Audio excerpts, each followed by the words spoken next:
Microsoft just laid off 6,000 employees and the internet has always freaked out.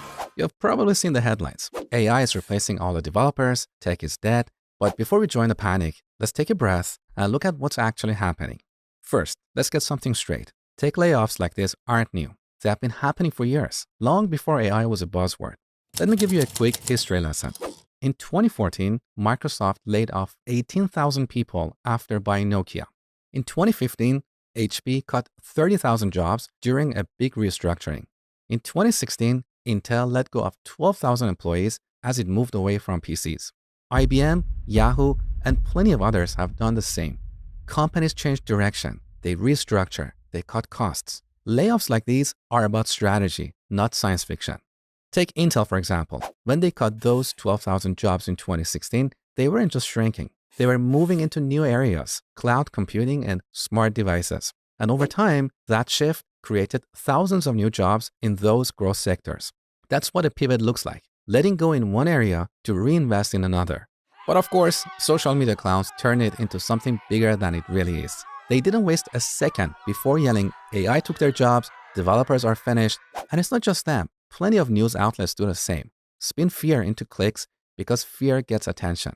They're not trying to explain what's actually happening. They're just chasing views.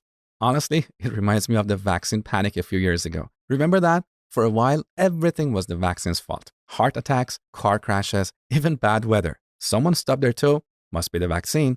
Now it's AI's turn. Something goes wrong in tech, blame AI. Production goes down, that's AI too. Same fear, different label. Here's the truth. The tech industry is still growing.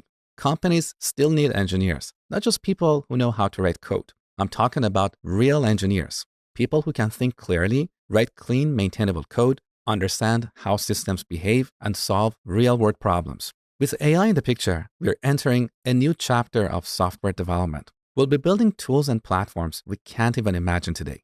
And guess what? Those tools will create new challenges, and those challenges will need you, thoughtful, capable engineers to solve them. If you want to keep growing in the industry and stay employable, you need real skills, solid fundamentals, deep understanding of how things work under the hood. Unfortunately, vibe coding has become a trend lately. You have seen it. People pasting prompts into an LLM and calling themselves engineers. They don't understand data structures, design patterns, system design, security, or even how to debug. It's like trying to fly a plane with no idea how the controls work. And here's the thing. Companies aren't going to pay you for vibes. They're going to pay you for what you actually know. The demands on engineers are going up, not down. Back in the 80s or 90s, most dev job listings focused on knowing one language, a bit of databases, maybe some basic algorithms. But today, you have to know multiple languages, frameworks, CI/CD, cloud platforms, architecture, APIs, security, automated testing. The list goes on. And tomorrow, it'll be even more.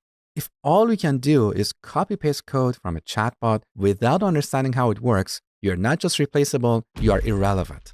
So, if all the noise lately has left you feeling anxious, don't let it. Don't let the social media clowns get to you. Don't let fear-based headlines distract you. Stay curious, keep learning, keep growing.